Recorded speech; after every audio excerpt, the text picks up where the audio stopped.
este conteúdo depois, tendo em vista que os nossos leitores desta obra aqui, vou mostrar aí para você e vou mostrar aqui também, mostrar aqui na câmera central e na câmera aqui do feed, beleza? Deus criou tudo do nada, a Deus ex nihilo.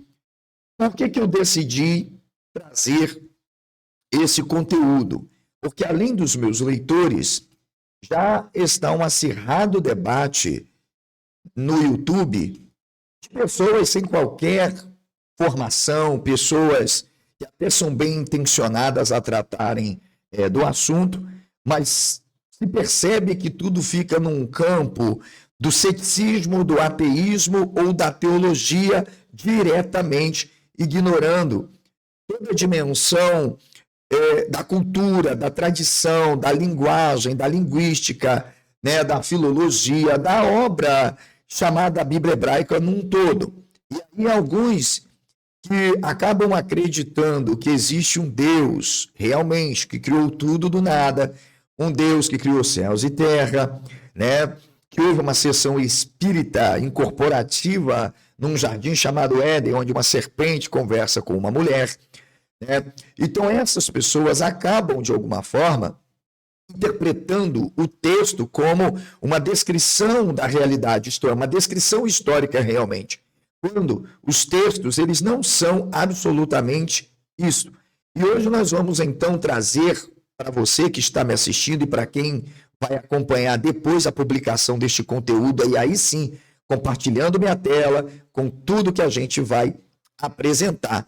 É o fato de que o meu material, que foi desenvolvido lá em 2023, e muitas pessoas compraram esse livro aqui, ó, Deus Criou Tudo do Nada, eu deixei claro que é um artigo. Logo, por isso, ficou um material bem pequeno, porque eu irei publicar esse artigo numa revista científica lá da Bahia. Inclusive, já foi encaminhado para o doutor Sacramento.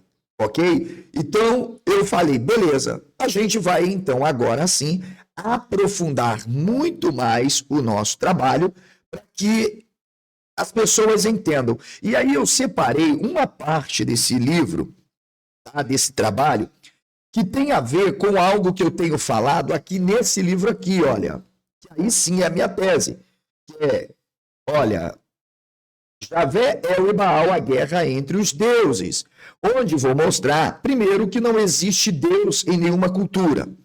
Terceiro, que é um anacronismo chamar de Deus e dar um conceito metafísico às figuras ou personagens que são criados que representam a autoridade ou poder.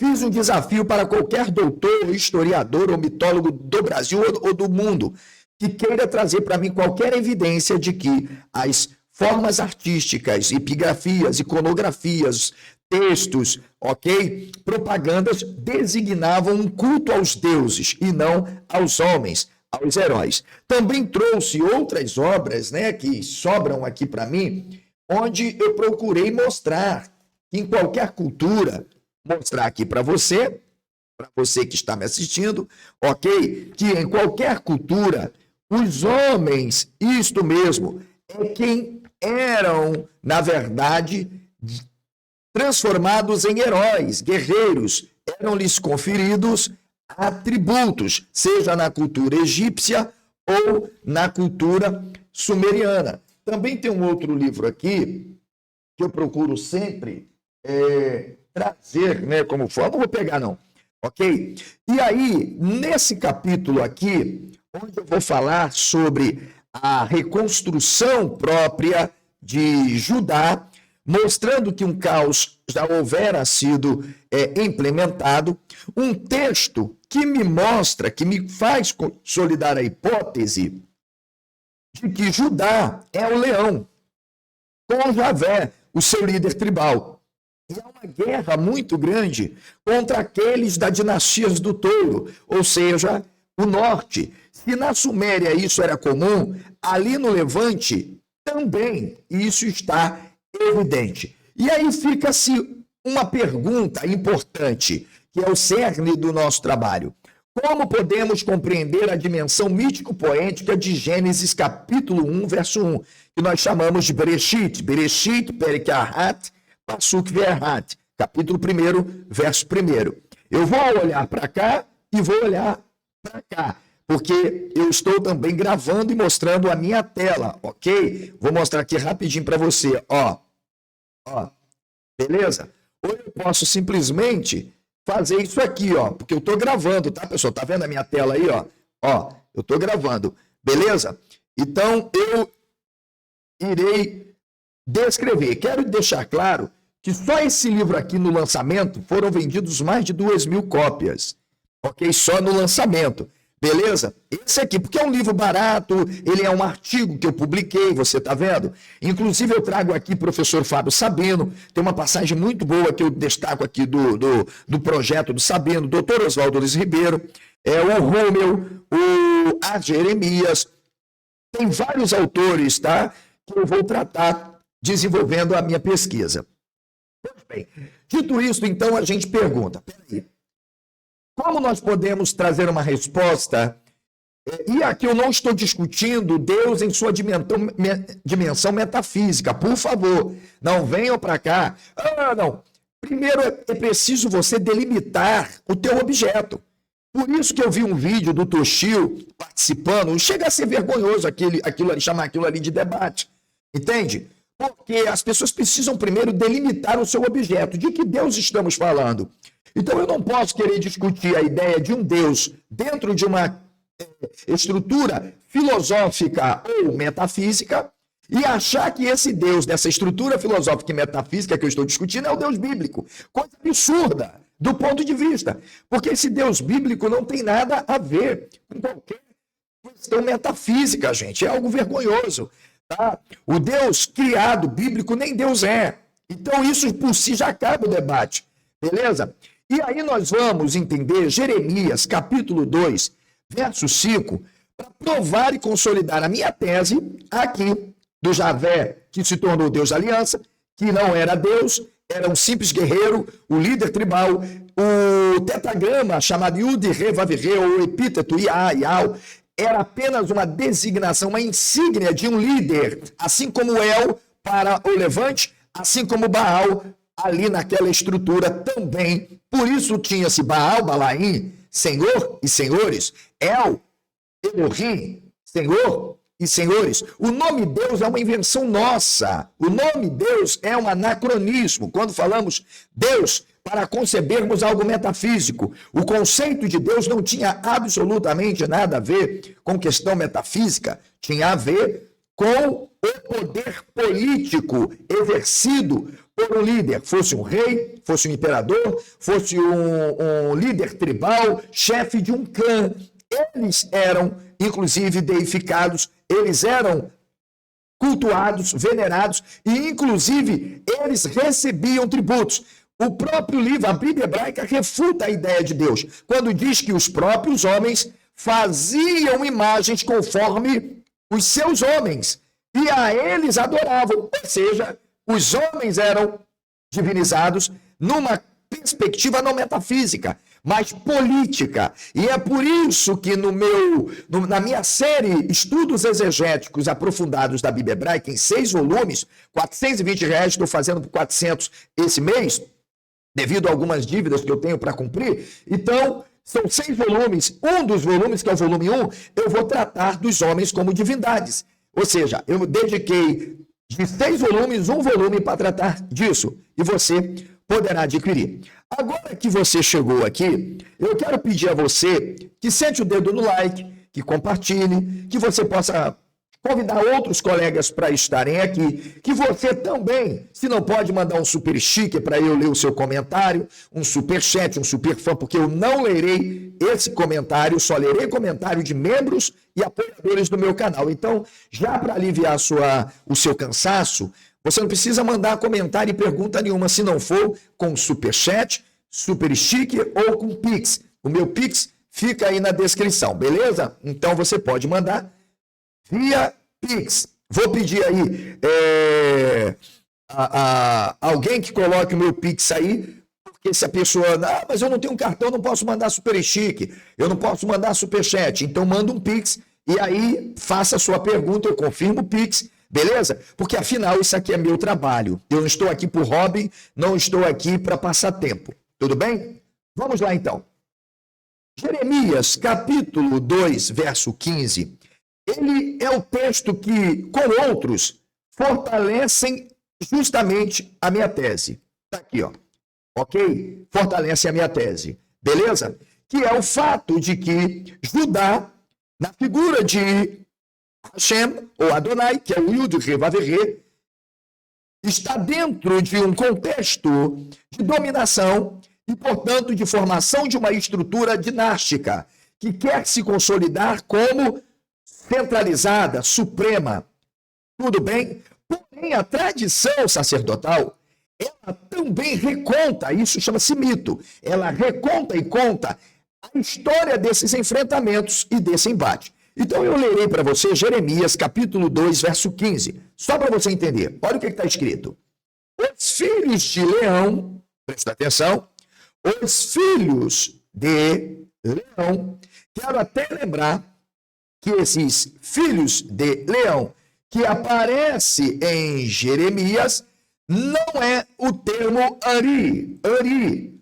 Eu vou explicar isso no meu livro e na minha série que está aqui já publicada em vídeo. Tá bom? Para você já entender. Beleza? Não é. Não é. Cadê? Aqui. Ok? Não é Ari. O termo que vai aparecer ali, você vai. Quer saber? Quer? Ah, legal. Então você vai comprar o meu livro. Ou esse. Cadê? Esse aqui. Beleza? Dobradinha. É só entrar em contato comigo. Professor, quanto tá? 190 com frete e 75, 80. 80 com frete. Beleza? Que isso, professor? Eu vendo conhecimento, eu não vendo página. Ok? Vamos lá. Os filhos de Leão rugiram sobre ele. Opa! Os filhos de Leão rugiram sobre ele. Então eu tenho um leão e eu tenho os filhos. A pergunta para quem sabe fazer exegese histórico-social e entende o texto como um ato político, mítico, poético, está resolvido. Quem é o leão? Comente aí. Agora eu vou liberar para comentar. Quem é o leão? Comente para mim. E quem são os filhos? Lembrando, eu estou numa tradição jeremiânica. Os filhos de Leão rugiram sobre ele, levantaram a sua voz. Olha que legal. Tá vendo aí? Levantaram a sua voz. Natenu kolem, da palavra kol, que quer dizer voz, kolem, vozes. Ok? Então você tem já um termo, Inshiagur, Keprim, Natnu kolem. Os filhos de Leão rugiram sobre ele. Por que rugiram sobre ele? Sobre ele. Ah, tem alguma coisa. Significa que esse leão sofreu um impacto. Significa que esse leão levou uma chifrada. Ih, rapaz, eu lembrei de chifre. Será que chifre tem a ver com alguma coisa? Chifre, lembra o quê? Calma, não quero que você se assuste por eu falar, porque você tem que lembrar de chifre. Peraí. Olha aqui, olha a capa do livro da minha tese. Olha aí que lindo. Você deve estar vendo, né? A guerra entre os deuses, o leão e o touro. Então, os filhos do leão rugiram sobre ele. Levantaram a sua voz. Tudo bem? Estamos falados, estamos combinados? Beleza. E fizeram da sua terra uma desolação. Opa! Então significa que eu tenho uma terra que vai ser desolada. Eu tenho uma terra que vai ser destruída. Eu tenho uma terra que vai ficar sem forma e vazia. Eu tenho uma terra que vai se tornar um caos. Por isso, o doutor Oswaldo Luiz Ribeiro, no seu brilhantíssimo trabalho A República de Judá, operando justamente a análise histórico-social e intertextualidade, deixa claro que nós temos uma reconstrução da terra. Uma terra ainda não habitada, desolada, reinos sem cidade, sem templo. Ok? Lá na página 41 da obra, o doutor Oswaldo destacou: a terra era um deserto e uma desolação. Portanto, é o marco zero da própria narrativa. E o que corresponde o verbo bara, então? Se não, criar do nada? Não, criar do que há, porque a terra foi desolada. Tudo bem? Então, primeiro, os filhos do leão rugiram sobre ele, significando uma derrota.